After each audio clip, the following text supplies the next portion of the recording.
Hello, everybody. This is Andrei, and you are on the Marketing Innovation Podcast Show. Our special guest for today is Donohue, who is the co-founder and marketing lead of Secure Digital Asset Group, a revolutionary cryptocurrency exchange processor, as well as the product manager for Kitcaster. He's been deeply involved with innovative businesses over the past few years, launching and driving growth for disruptive products. And today, we'll dive deep into the blockchain space and marketing in the crypto world. So without further ado, hi, Tom. How's everything going? Hey, Andrei, thank you so much for having me here. It's a pleasure to come on the show and be able to talk about some new tech. And it's something I always enjoy talking about. And I'm happy to clear up any questions or look into the future of marketing in like the blockchain space, and also talk about podcasts if you're interested in that as well. Super cool. So guys, just so you know, Tom and Kitcaster are, you probably already know from previous episodes if you have been following us, but Kitcaster is actually one of the platforms that we source and we establish many of our episodes through. So, getting guests from there or us being on different other shows. So Tom is responsible for a good part of that. So thank you, Tom, with this occasion. But today's episode is probably mostly going to be focused on cryptocurrency, blockchain, and, innovation in the marketing space, because this is something that I know many of you guys tuning in are interested in.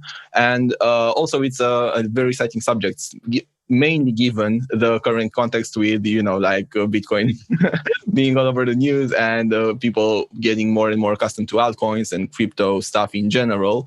But maybe, if I dare to say, probably not everybody really knows what this is about. So, Tom, I think it would be really cool to maybe set the basics first. And actually, let's go a bit in the back so people can get to know you a bit as a person, how you got into the entrepreneurship space, your link with marketing and the crypto space. And then from then onwards, to set the basics in terms of how blockchain and cryptocurrencies can play a role in business, in marketing, and more specifically then we can explore ideas in terms of how this can be a revolution in our space and what opportunities we have there as marketers. For sure, definitely. I'll be happy to talk about crypto and the state of marketing in that space in a couple minutes. But first, I'll tell you, I got into marketing because I started out doing digital media as like a photographer, videographer, things like that. That's what I went to school for. At first was photography, but then I quickly switched over to media communications and got more into that space just in order to find a way to apply my creative skills and stuff to something more than just, fine art in terms of photography and cinematography. I wanted to find a way to apply those skills, and I landed on, media communications, which, translates to marketing, public relations, and things like that. And, that's how I got my start. That's what I got my degree in. And throughout college, I got connected with some other like young entrepreneurs, and we starting companies. And we all had a common interest in the blockchain space. And whether it be, we were just investing, buying Bitcoin, back in 2017 when things started getting crazy and things like that, we all kind of connected and found our own, strengths with each other. My partner Parker is amazing at, ideation and coming up with new products. And then with me, I take those products, we build upon them, make them better, and also figure out how we're going to get them out to the world through marketing and other ideas. So we started off back around 2017 with the crypto projects. And since then, it's been going great. I mean, we haven't made a ton of money yet, but as with any entrepreneur, like it's always a grind until you get, some good investments at first, which is what we mainly work towards right now. Because with blockchain and cryptocurrency, all those types of projects, you kind of need a fair amount of startup capital to actually be able to afford to develop and build out these like very complex systems. Because, as you can imagine, a lot of people don't know really about blockchain, what it is, but it's not easy to make. So, and neither of us are coders. So that's, we rely on my marketing and both of our product development skills to pitch our ideas and then go out and find developers who can help us as well. But yeah, did you say you wanted like some of the background on crypto, Bitcoin, like what it is and why it's becoming so popular? Is that what you were asking earlier? Yes, but until we get there, because you started to tell us a bit about this, what was your first venture in this space when you guys grouped and you wanted to apply your ideas? What was the first idea or the first business that you wanted to put together? For sure, the first business that we started definitely fits well with the marketing innovation show. It was a new blockchain platform that we were building called Fraps, and it was a participatory marketing platform. So it used blockchain to essentially compensate people for displaying ads. So like a lot of platforms would compensate people for like, okay, click through all these ads and you'll get $1 or something. But what we wanted to do was basically connect big companies who are looking to advertise to specific types of people to a network of those very people that could in turn almost in a sense become ambassadors for them. But what we would do, we had technology that could, trace impressions and things like that would install onto the person's device, and they would display the ad in a public space. We targeted college students, so they would display the ad in a public space like a library or something, and they would get compensated for how many people were exposed to the ad that they were contracted to display. And the reason that blockchain was so essential in this business was because of the technology that allowed, very low transaction fees, almost, almost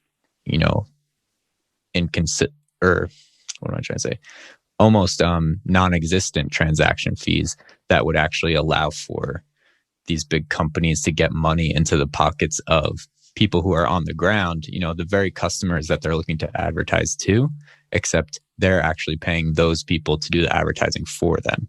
So in a sense, let's say I'm a big fan of Nike.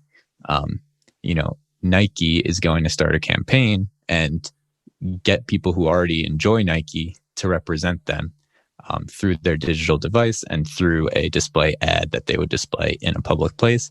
And as people go by, they make money for the amount of time that they are out there displaying the ad. And it really wouldn't work without blockchain for the sense that there's no transaction fees for the model that we were trying to build. And if we were to try to do it on a traditional fiat system, it would not be that easy. And what were you using? That's what we tried to do. Nice. And was it Ethereum or what type of? We were actually building like a proprietary system. We were going to start using the Waves platform, which I don't know if you've heard of that one, but it's kind of similar to Ethereum, but it allows for extremely fast transaction speeds and a lot of volume. And it also allows you to create your own coin or token like fairly easily with minimal amounts of coding and things like that. So we're going to start on that. But our ultimate goal is to migrate to a proprietary system that was built specifically to do what we wanted to do. I think this is a nice opportunity for us to discuss of, the relationship between cryptocurrency and blockchain, because I think people, even I, before looking into it, I was thinking they were the same thing, but I think it would be interesting and important right now at this point to clarify the differences so that when we later refer to them, people can understand when is blockchain and when is cryptocurrency and why they are different. Sure. So the main thing to kind of remember is to have a cryptocurrency, you need a blockchain. But to have a blockchain, you don't necessarily need a cryptocurrency. So that's for somebody who doesn't really understand it or know much about it just yet, that's important to keep in mind. So not every blockchain needs to have a cryptocurrency. But in order, the fundamental technology that makes cryptocurrencies work is blockchain. So to have a crypto, you need a blockchain. Essentially what a blockchain is just a distributed database. When it comes down to it, let's say I had a database on my computer here, and it held a lot of very sensitive information. If that database was attacked by a hacker or somebody who wanted to abuse that information, say I was running a currency off of it, they could just hack my single computer and say, okay, transfer all the money to my account. You don't want that, right? That's, cryptocurrency is, touted and said by all these people to be one of the most secure things, even more secure than our fiat systems. And it is because of the sense that that database that holds the transactions is actually distributed on tens of thousands of computers all around the world. So essentially, for someone to be able to do it, you would have to hack all of those computers simultaneously. And it's unfeasible. It can't be done. So it's essentially, to kind of wrap it all up in like a simple to understand way, Bitcoin, for example, the blockchain is a database that holds the record of all of the transactions that have ever happened on Bitcoin. Now, since Bitcoin is supported by so many people around the world, that database is stored, like I said before, on tens of thousands of computers all over the world, thousands. So to be able to forge or falsify a Bitcoin transaction is nearly impossible, because you could say you have the database on your computer, so you initiate a transaction that's fraudulent, right? All of those thousands of other computers would check it according to their database, their record of it, and say, no, that's not legit. So that's why crypto, in a sense, is more secure than a typical fiat system, because fiat currencies are centralized. They're controlled by a government entity. Blockchain technology is decentralized. It's controlled by the people, and a lot of different people in different places. Does that make sense? I tried to kind of make it easy to understand, even though it'll never be easy to understand. Yes, I think it did. And I think so right now, because we have the basis, and the next thing that we can do a bit later in a couple of minutes when we go into the sort of case studies, I think it would be a next step would be to look at the ways that you can use cryptocurrency to transact technology or things like this, or to reward users for using a certain technology. Sure. So let's go back to your story. So this was the first venture, to say so, the marketing platform. What next? Where did you go? Sure. So we had come to a realization that, that platform that we wanted to build was going to cost an immense amount of money to create, which we don't have, because, we're young guys, we're just starting out, and we've pitched investors, we've gotten investments, but the fact of the matter is, to just build a system that advanced was going to take, a large sum of money that we just simply didn't have, and we weren't capable of raising at the time. So from that project, we moved into a new project, which is the current project that you saw on my LinkedIn and mentioned before, Secure Digital Asset Group, which in our eyes was a more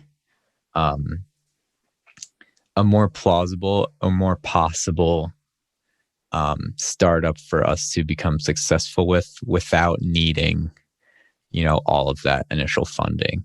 And that's what we're working on right now. And things are looking great. And we also have some other projects on the back burner too that, we're all just using to fund each other. So like, let's say we have 3 or 4 projects going right now. If one of them takes off, we're going to use it to fund the other ones. And, we won't stop grinding and making new projects until we get one that eventually works. And let's do the other ones too. Because we still believe in that Fraps product as well, even if it might be on the back burner right now.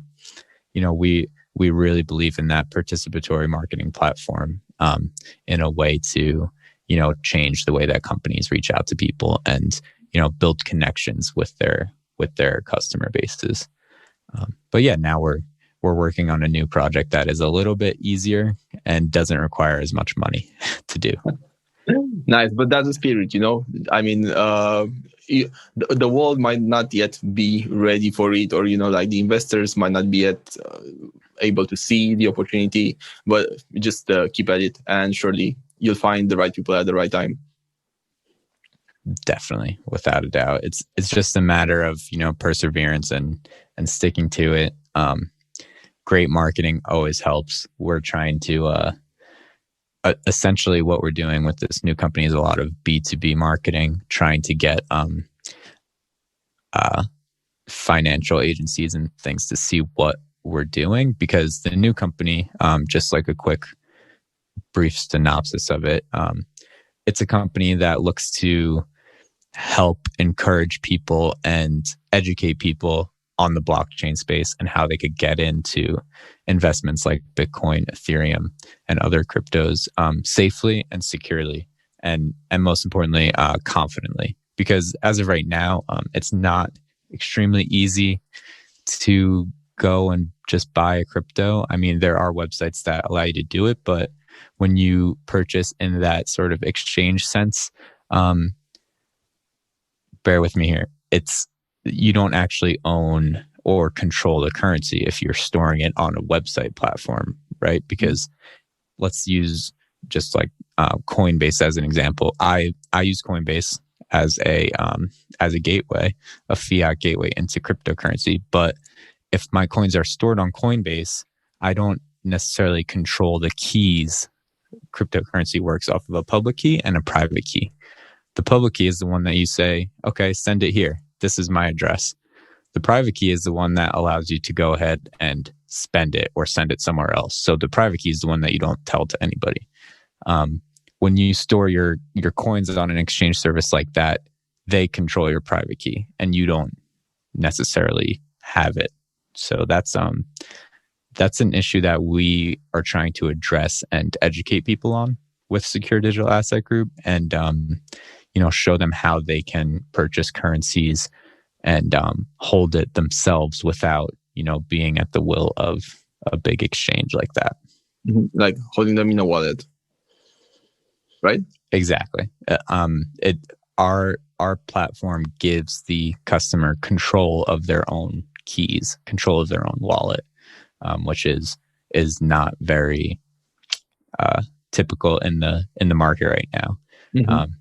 And it does it in a way that is extremely easy for the person to understand. And it's almost foolproof in a sense that if you're on an exchange and you're going to transfer your coins to another wallet, you need to type a 20 plus digit address exactly correct. And if you don't, you'll press the send button and then your Bitcoin's gone forever. So the way that we have built it makes it completely foolproof. There's no way you're going to mess up. And it's just meant to build confidence in investors who might want to get in, but they're worried that they're not tech savvy enough to be able to manage cryptocurrencies like that. Mm-hmm.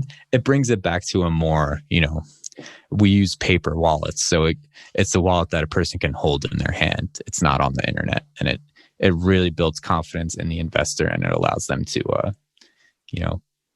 feel good about buying crypto and not be worried all the time that they're going to lose their money.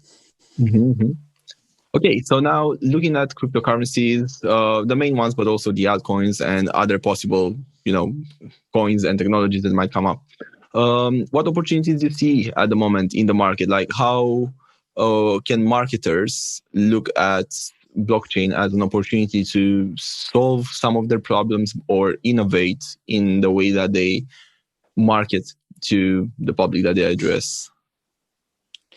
Sure. In the sense of marketers and opportunities that they have with this new technology. Or businesses. So we can go both ways. Sure. Yeah. And I think they could even go hand in hand, right? Because you have huge marketing agencies that could use some technology to help clean up their stuff. I think that one of the biggest opportunities is securing data. So a blockchain, like we said before, you don't need a cryptocurrency to use a blockchain. People very often are using blockchains to secure data rather than, monetary transactions. So let's say a marketing firm has a bunch of data about their customers and stuff, a bunch of data that they don't necessarily want other firms to somehow gain access to. And I'm not sure if this is an issue in the space right now with, I don't know, people trying to hack in and steal data from a marketing firm, but it's definitely something that could be completely sealed up by having all your data on a blockchain. I think another thing as well, when you're talking about, big marketing projects that are doing, international projects, working with, or even domestic projects as well.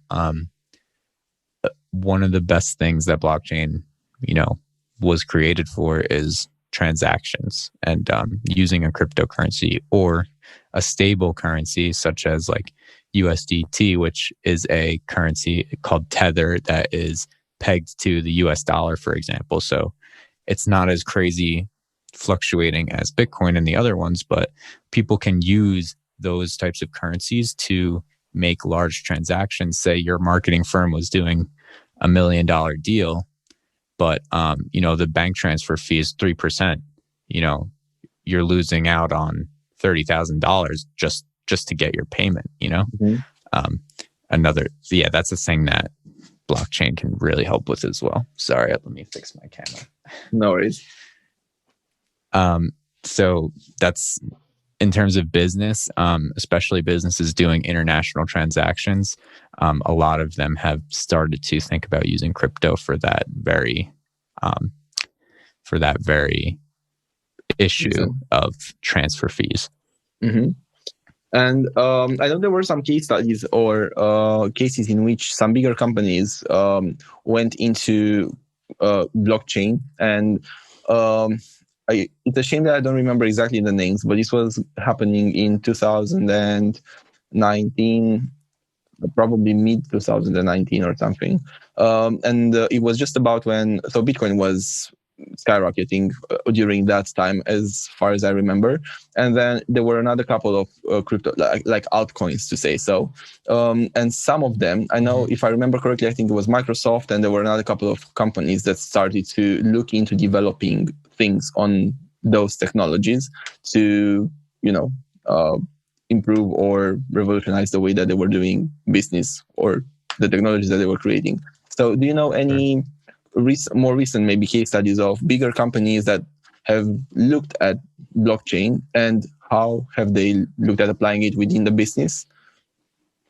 Sure. I think the biggest thing that we're seeing right now is major financial institutions looking into it. So your traditional banks, hedge funds, not only looking into cryptocurrencies as an investment, but as a way for them to secure their own data.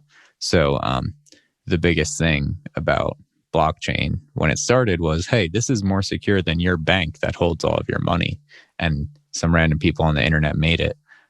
So now you have these big banks actually looking into blockchain technology to secure their own data and transactions, which in a sense could be an issue for cryptocurrency. But then again, once you look at and see what cryptocurrency was built upon, which is that idea of decentralization, the banks still don't compete with these larger Bitcoin, Ethereum, cryptocurrency networks.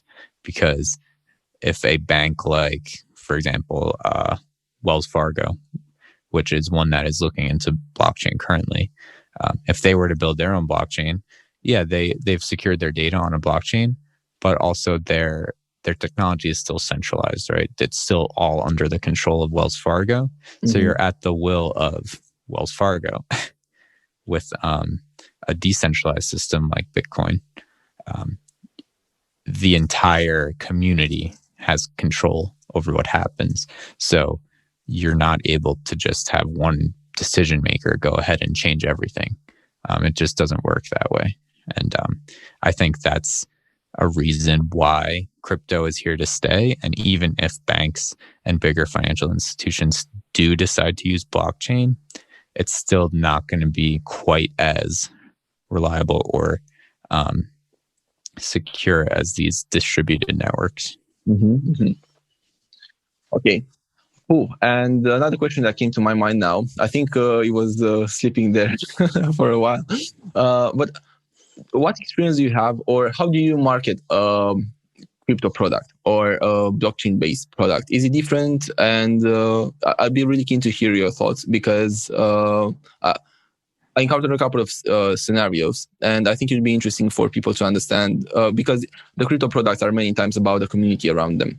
So that's why I'm thinking, and I want to pick your thoughts on how did you think about marketing your own crypto or blockchain products when they were not necessarily maybe B2B, but rather B2C, or when you were thinking about the strategy? Of course, yeah. So one big thing, I would say the biggest thing for blockchain and crypto right now is who's going to get that mass adoption, right? Who's going to get the attention of everybody?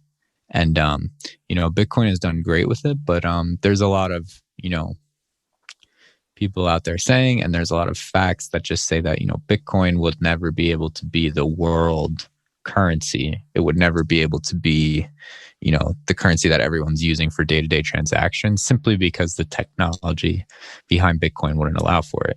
There's other cryptos that can allow for it, but the biggest marketing issue is, okay, how do you get all of these people to trust you, right?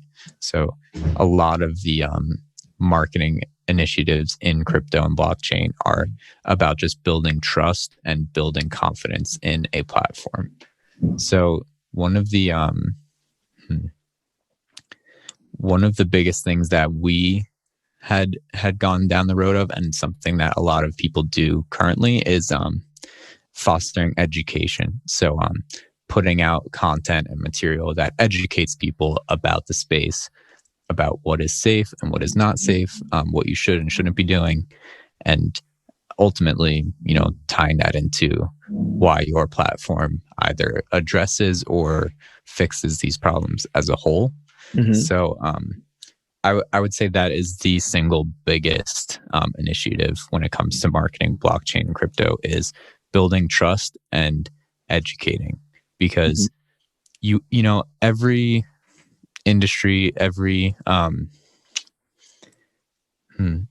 new idea has those smarter, or not necessarily smarter, but more educated, more specialized people who know about it, right? Like, for example, with crypto, it's typically, younger people who know all about computers and they know why they should trust it.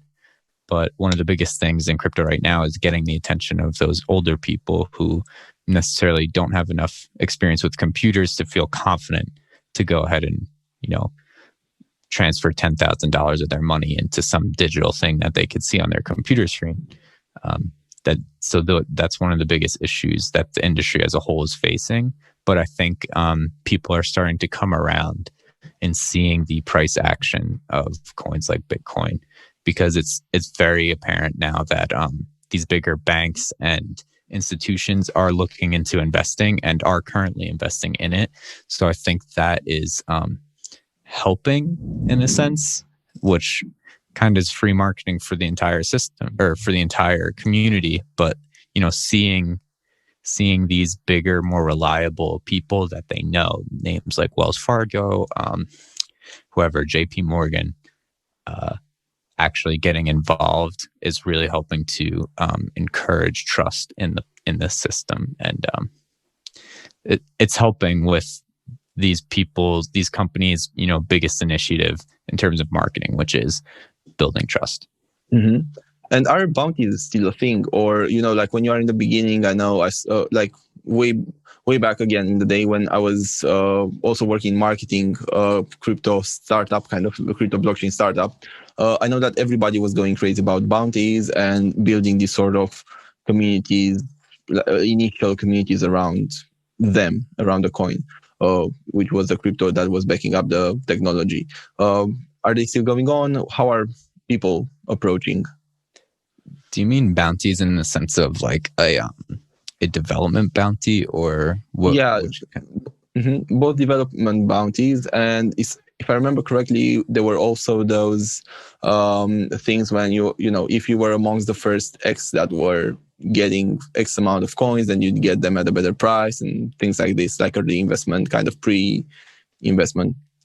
Yeah, so I think what you might be thinking of is an initial coin offering, an ICO. Oh yeah, ICO. Yeah. Yeah, which essentially would be the same as an IPO on the stock market. It's like it's the first offering of your asset to the community, and that's actually something that we thought about doing. And there's a very specific way that you have to market those projects in order to comply with financial regulation, especially here in the United States where we're at, because the SEC is extremely strict on those types of offerings. And we actually put months and months of research into how we could actually market that type of offering without going against compliance rules. It's a huge issue, and it's something that people are still facing today when they're trying to do those types of offerings, because in a sense those offerings are meant for fundraising. So for an example, XRP Ripple is a cryptocurrency that's fairly large out there. They're now being prosecuted by the SEC because of how they ran their initial coin offering. Oh, okay. And, it's a very political. It's a very tough space to be in, because ultimately we decided to not do it because we were worried that just one little slip up and the SEC might deem your offering not compliant, and that kind of just throws your company out the window. So we did spend a lot of time trying to figure out how we could market it within compliance, but we generally knew what we had to do, but we just didn't want to risk it, because the SEC says something today and they might change what they say the next day.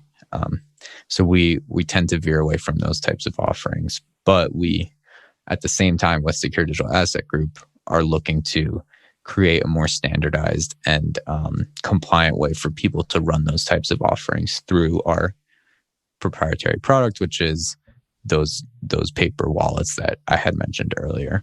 It just helps to make things a lot more clear and a lot more standardized, which is our goal.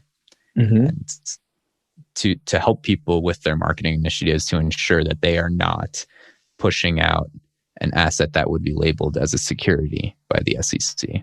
And another type of product that I think, at least in Europe, I'm not sure, but you guys might have similar stuff, if not the same. There are these apps that get mass adopted these days, where you basically earn commission if you bring somebody on the platform and they transact a certain amount on the platform on specific coins, not necessarily Bitcoin or Ethereum or Litecoin or Ripple, but some maybe not so well-known ones as well. What do you think about that way of promoting and building a community of users around the product? Is it, from your perspective, is it healthy? Is it something that is a good alternative? Although it works, is it sustainable? I think that it is a good idea. We have considered that for our very first project, and it is something that we were going to do. But you have to be extremely careful about how you do it. Like, I think one of the first and best examples of that was PayPal.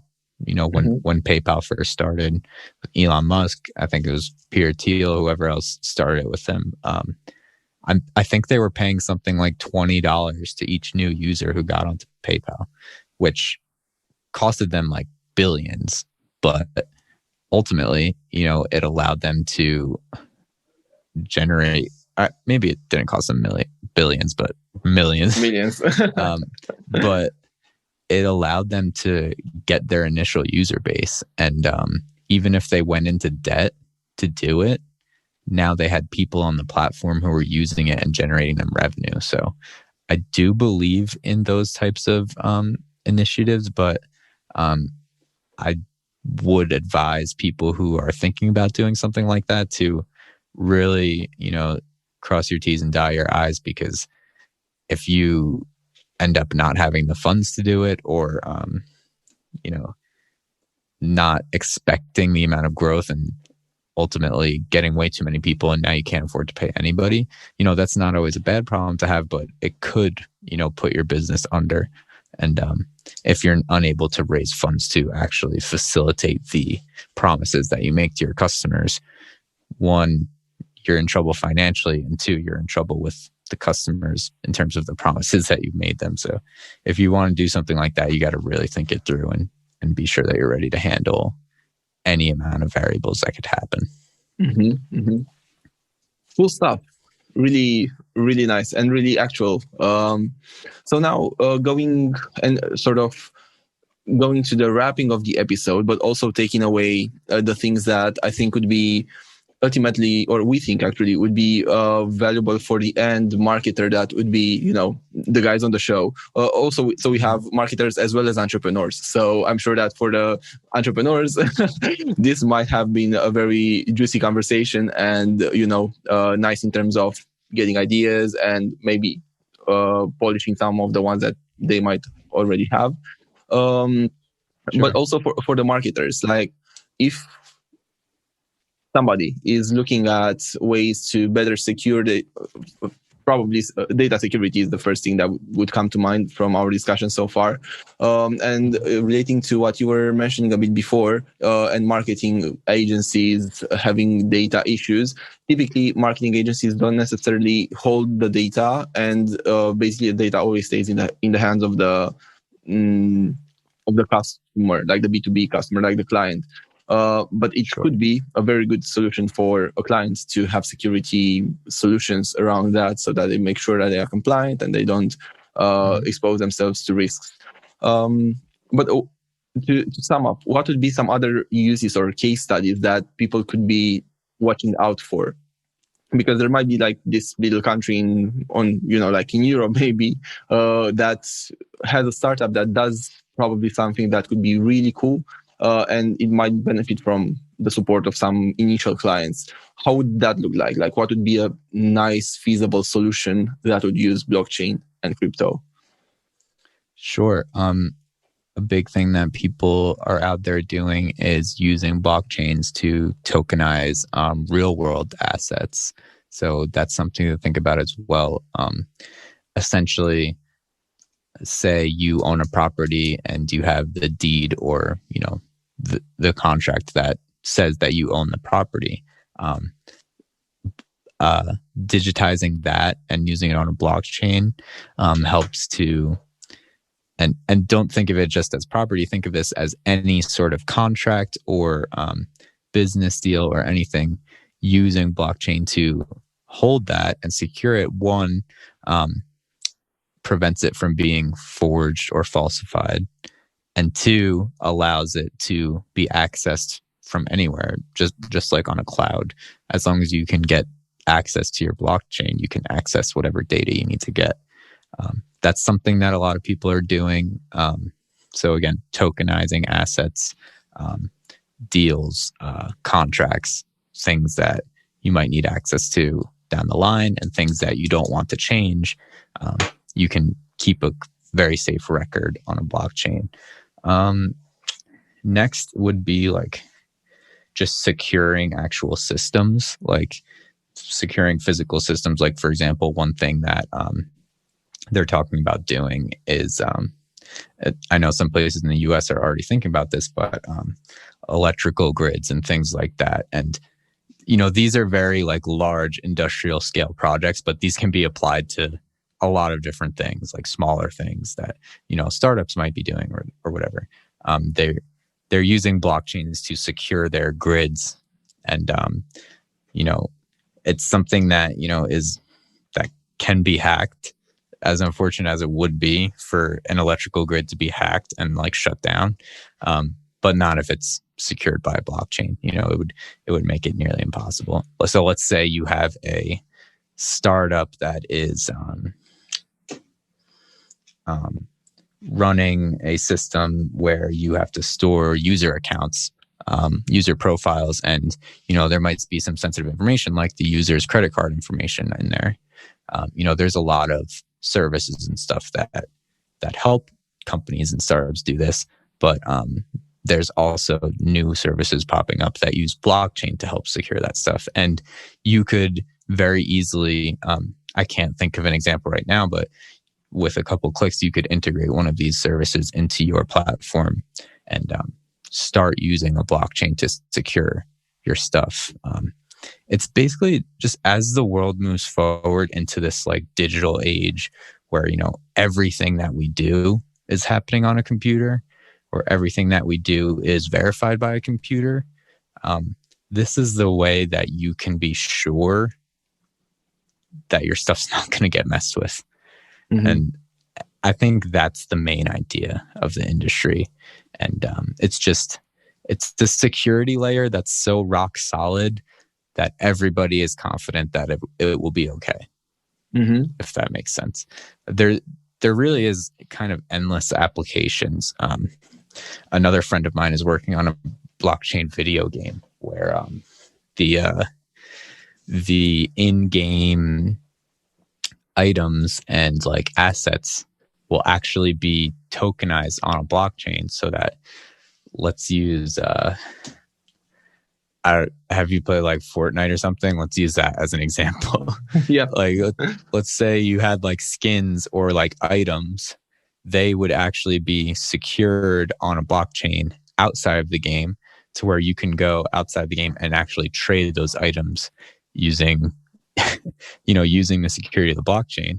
And ultimately, those items would have some value. So you could sell your stuff from the inside the game, or inside the game, you could go and trade with another player. And then on the back end, on the blockchain, that transaction is logged, just like if you were doing it on a stock exchange or something. So that just an example, like there's so many applications that blockchain can be used for. And, I'm probably missing a couple of big ones right now, but those are just some fun ideas that interest me. So I hope it helps to like clear up the use cases that could actually come out of it. And one question, not sure if it's silly or not, but I think maybe it popped up on some people's heads. In some people's heads, can a blockchain disappear? Like, can you just count on a blockchain to track all your stuff and use it, and then at some point just for it to stop existing? A lot of blockchains have their own, sets of regulations and things like that. Like, for example, if everybody who mines Bitcoin and stores the Bitcoin network just decided to say at the same time, hey, we don't want to support this anymore. Yeah, they could go and turn off their rigs, and then this platform would cease to exist. But the community is so committed and like dead set on making this a thing that I would be hard pressed to ever see that happen. I could see it happening for some smaller projects that maybe aren't as supported. Mm-hmm. But, anybody who, let's say you or I believed in one of these smaller projects and we began running a node, or in another sense, storing the data on our computer and running it. Now it'll never stop as long as you or I are running it. So it's about the community and the adoption of each project. So like if I made a blockchain and I was running it on a node on my computer, I might be the only person running it. So if I shut it down, then of course it would disappear. But if I were to go and turn it back on again, it would be back. So I guess from what, like, technically, yes, like a blockchain could disappear, but the more it's adopted by a community, the less likely that is to happen. And for projects like Bitcoin, Ethereum, Litecoin, like these bigger ones, it will never go away. There's just no way that could happen at this point. Cool. Okay, so this was very nice. Where can people get in touch with you until the next time? So guys, as we mentioned, this was the crypto episode. For sure. we'll organize another one for, since Tom is so deeply involved with multiple projects. The other one is Kitcaster, which is actually a really cool platform, and we're gonna dive a bit deeper into the content marketing side of things and podcasting and these other things that are probably a bit more widely adopted than blockchain at this point in time, and very different. But until next time, Tom, where can people find you and maybe reach out if they have any questions or ideas or proposals, ways in which we might be able to collaborate? I'd say the easiest way to actually send me a message and for me to be able to see it would be to connect with me on LinkedIn. Like I'm sure, I think we've connected, but my LinkedIn profile is, the URL would be like linkedin.com/the Tom Don. So the Tom Don. That's like my LinkedIn thing. But Tom Donohue on LinkedIn. If they're able to find you on LinkedIn, I'm connected with Andrei. So that's the best way to connect and talk to me about any of these subjects. We'll have the link in the description as well. So you guys check it out there as well. Awesome. Yeah. Feel free. Anybody can feel free to message me and ask me about anything, podcasting, blockchain, whatever. I'm always down to connect. So thank you. Stuff. Thank you, Tom. So this was very insightful. I know that you are, can we tell the audience? Yeah, we can. So Tom is also going to go away for a bit and just have a nice time in Costa Rica. So yeah, that's my next move. So the next episode might be live from the beach in Costa Rica. Not bad for it's going to be March. Yes, not bad for March. Yep, I'm leaving on Monday, so I'll be 4 or 5 days. I'll be down there, and our next episode about Kitcaster will be from there. But I'll be connected to the internet, and I'll still be working from down there. I'm doing that work remote life. If we're going to be in that pandemic economy, might as well take advantage of it and travel while we can, right? Sure thing. Cool, man. This was very nice. Wishing you, I think for you it's like afternoon right now, right? So yep, 1 p.m. over here. So thanks for scheduling this and getting it all set up. I know the time difference makes things different, but it was my pleasure. Really enjoyed it. Looking forward to our next catch up, guys. Thank you for tuning in. If you have questions, proposals, ideas, always feel free to ping them to myself, to Tom. Send them over to our team, and we'll make sure to try to make those episodes happen or come back with answers to you. But until next time, everybody, keep rocking it. Tom, thanks a lot for being on the show again, and wishing everybody an amazing rest of the week/weekend ahead. Speak soon. For sure. Thanks, Andrei. Thank you. Cheers.